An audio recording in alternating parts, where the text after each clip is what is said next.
Hello friends, Prabhakar Singh knowledge अड्डा में एक बार फिर से आपका स्वागत है। फ्रेंड्स, आज हम लोग विज्ञान कक्षा 9 का एक चैप्टर है गुरुत्वाकर्षण, जो कि चैप्टर नंबर 10 है। हम लोग उसको आज पढ़ेंगे। फ्रेंड्स, इस चैप्टर ये जो है ये बहुत ही इम्पॉर्टेंट चैप्टर है। इससे क्वेश्चन अच्छे खासे पूछे जाते हैं। तो फुल एनसीईआरटी का सिलेबस कवर किया गया है। ठीक है, तो उसमें आपको नोट्स और साथ में डिटेल्ड एक्सप्लेनेशन देखने को मिलेगा। आइए वीडियो को शुरू करते हैं। तो सबसे पहले हम देखेंगे कि हमको क्या देखना है। गुरुत्वाकर्षण, पृथ्वी का गुरुत्वाकर्षण क्या है। तो देखिए, वह बल जो किसी भी वस्तु को धरती के केंद्र की तरफ खींचता है वह पृथ्वी का गुरुत्वाकर्षण कहलाता है। वह बल मतलब एक ऐसा बल, जैसे ये हमारी पृथ्वी हो गई, तो पृथ्वी इस वस्तु को अपनी ओर खींचती है। पृथ्वी क्या करती है, इस वस्तु को अपनी ओर खींचती है। तो जिस बल से यह वस्तु को अपनी ओर खींचती है उसी बल को क्या कहते हैं, गुरुत्वाकर्षण बल कहते हैं। ठीक है, तो गुरुत्वाकर्षण बल क्या है, ऐसा बल जिससे पृथ्वी किसी वस्तु को अपनी ओर खींचती है उसी बल को क्या कहते हैं, गुरुत्वाकर्षण बल कहते हैं।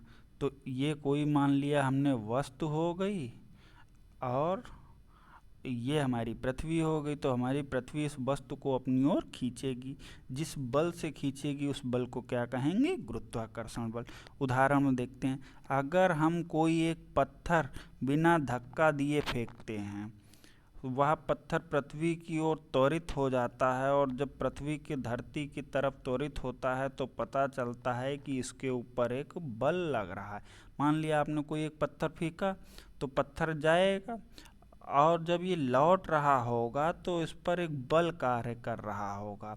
वह बल कैसा होगा, पृथ्वी द्वारा लगाया गया होगा, जिसके कारण उसे गुरुत्वाकर्षण बल कहते हैं। ठीक है, अब आगे देखिए, आगे हम लोग क्या पढ़ते हैं कि यानी कि मतलब इसका क्या निकल रहा है कि पृथ्वी मतलब है कि पत्थर भी धरती को आकर्षित करता है। देखिए ध्यान से समझिए, असल में क्या होता है, गुरुत्वाकर्षण बल किस पर निर्भर करता है, द्रव्यमान पर। किस पर निर्भर करता है, द्रव्यमान पर। तो द्रव्यमान तो पृथ्वी का भी है, और दूसरा द्रव्यमान किसका है, दूसरा द्रव्यमान तो किसी वस्तु का भी है। तो ये दोनों चीज़ें एक दूसरे को अपनी ओर आकर्षित करती हैं।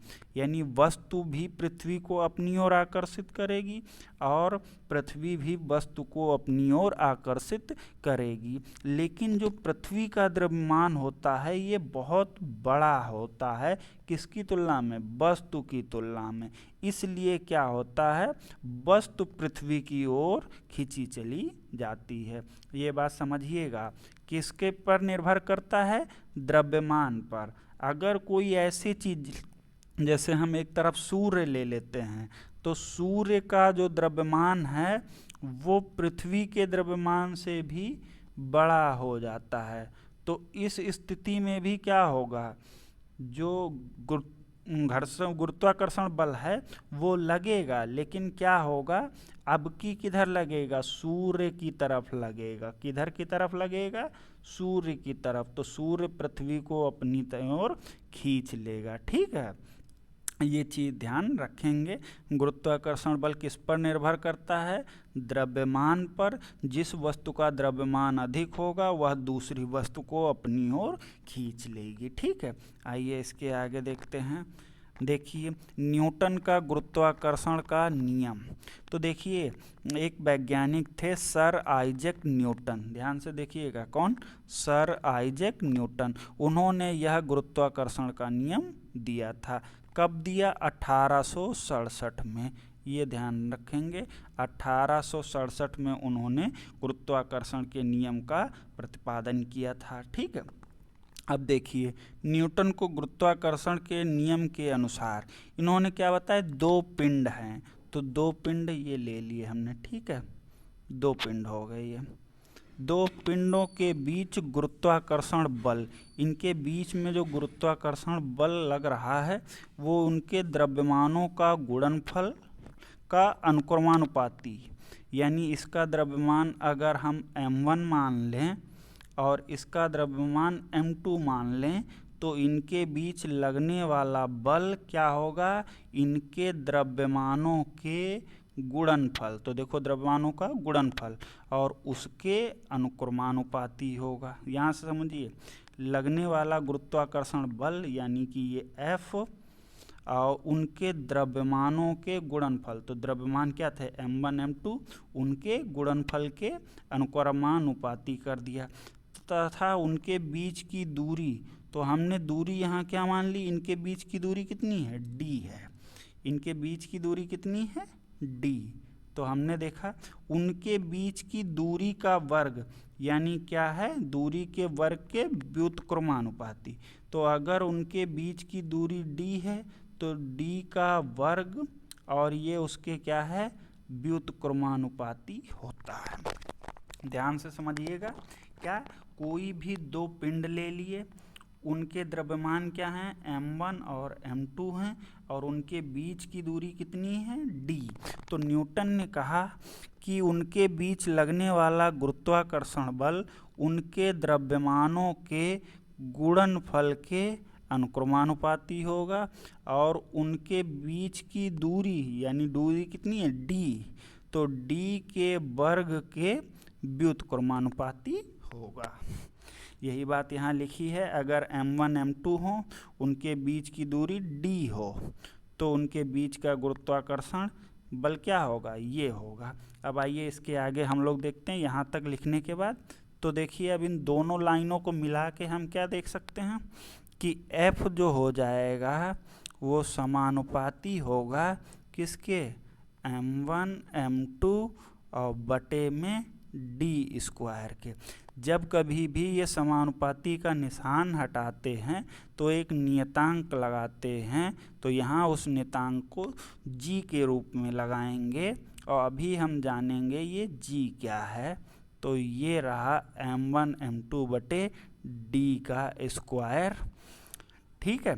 और यहाँ पे जो g लगाया है इसको कहते हैं सार्वत्रिक, क्या कहते हैं, सार्वत्रिक गुरुत्वाकर्षण नियतांक, गुरुत्वाकर्षण नियतांक।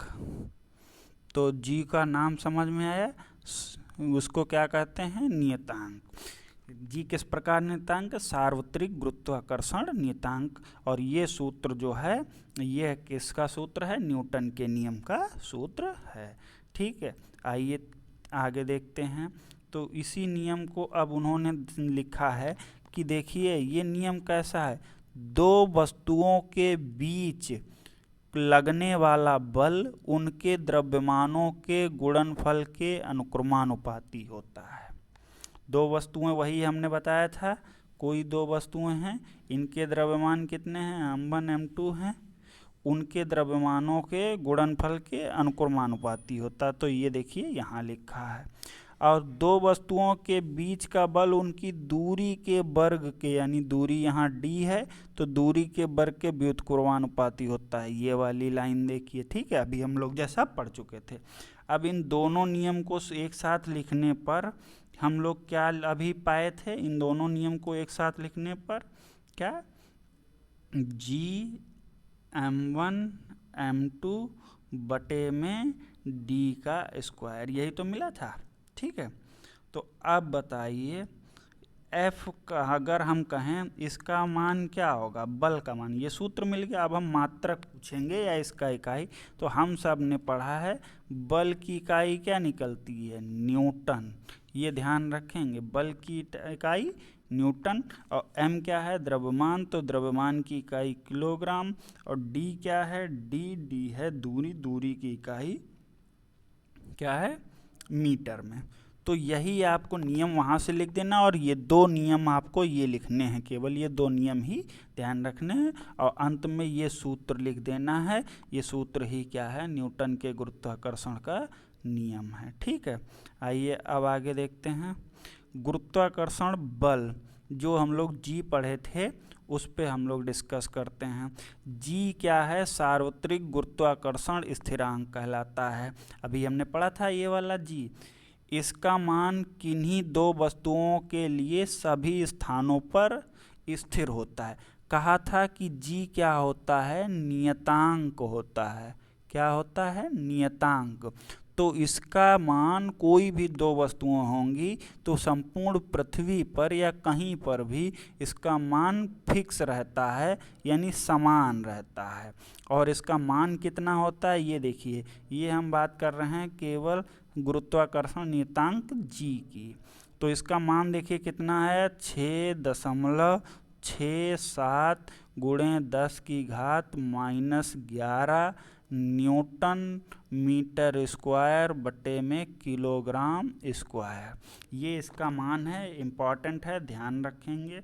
जी को सार्वत्रिक स्थिरांक कहते हैं। इसका मान मध्यवर्ती प्रकृति, तापमान या अन्य किसी भी चीज़ पर निर्भर नहीं करता है। ठीक है, तो ये था जी के बारे में। ये आप याद रखेंगे कि इसको सार्वत्रिक गुरुत्वाकर्षण नियतांक कहते हैं। इसका मान सभी स्थानों पर समान होता है और इसका मान होता कितना है, तो ये लाइन ध्यान रखेंगे। ठीक है, आइए आगे देखते हैं। तो इस तरह से हमने न्यूटन का नियम पढ़ लिया पूरा। ये इसका फर्स्ट पार्ट था। तो फर्स्ट पार्ट में हमने क्या पढ़ा? गुरुत्वाकर्षण बल किसे कहते हैं। ठीक है, और दूसरा क्या पढ़ा? न्यूटन के गुरुत्वाकर्षण का नियम पढ़ा। ठीक है, तो ये दो पढ़े न्यूटन का नियम, दो टॉपिक पढ़े। नेक्स्ट टॉपिक हम क्या करेंगे? अगले पार्ट में पढ़ेंगे। तो आज अभी तक के लिए धन्यवाद।